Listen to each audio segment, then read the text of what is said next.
नमन, वंदन, धन्यकार। आज की इस दिव्य यात्रा को आइए इस शाश्वत सनातन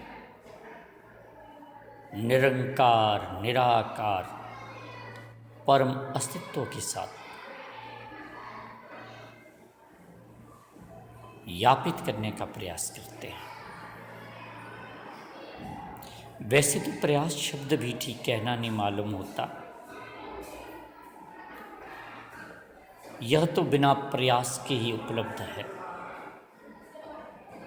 यह मानव की नियति है, परमात्म तत्व से एकाकार होना, परमात्म तत्व के साथ अंगीकार होना।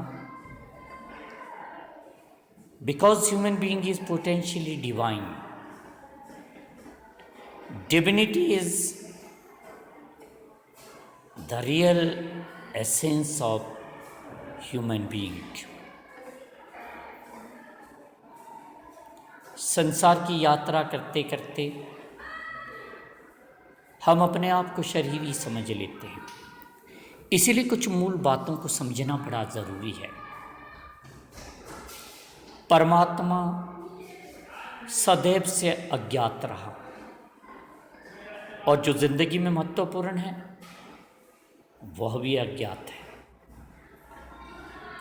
जो कुछ हम जानते हैं वो बहुत बाहरी है, ऊपर के तल पे समझते हैं, या यूं कहूँ शब्द ज्ञात, अज्ञात या ज्ञेय, इनको समझ लेना ज़रूरी है। ज्ञात, अज्ञात, अज्ञेय, क्योंकि उपनिषद अज्ञात से संबंधित है। केवल प्रारंभ की भांति वे समाप्त होते हैं अज्ञेय में।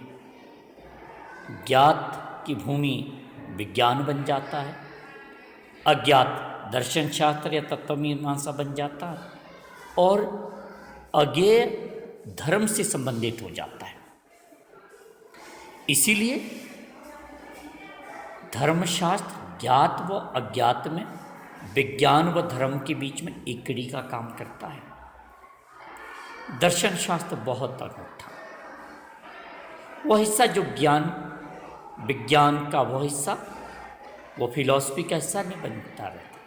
इसीलिए विज्ञान जितना बढ़ता जाता उतना ही दर्शन शास्त्र आगे बढ़ा दिया जाता है। उपनिषद अज्ञात से प्रारंभ है, और कई बार हम गलतफहमी में पड़ जाते हैं कि बातें तो सार तत्व नहीं समझाती हैं, और कारण इसका एक ही है कि हम सब तर्क शास्त्र में बहुत जीते, विचारों में बहुत जीते। परमात्मा को उपलब्ध होने के लिए तो निर्विचार होना अनिवार्य है। इसीलिए तो सदगुरु का आगमन जिंदगी में बहुत ज़रूरी है। सदगुरु जब जिंदगी में आता है तो आंख देता और व्यक्ति विश्वासों से मुक्त हो जाता है, द्वंद्वातीत हो जाता है, चैतन्यता से भर जाता है।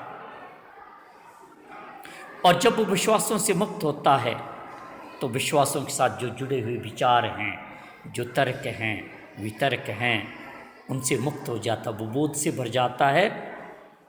बोध हो विचार मुक्त हुई, निर्विचार समाधि लग जाती है, और अंततः वो चैतन्यता से भरते हुए चैतन्य हो संस्कार मुक्त हुई, संस्कारों से मुक्त हो जाता है।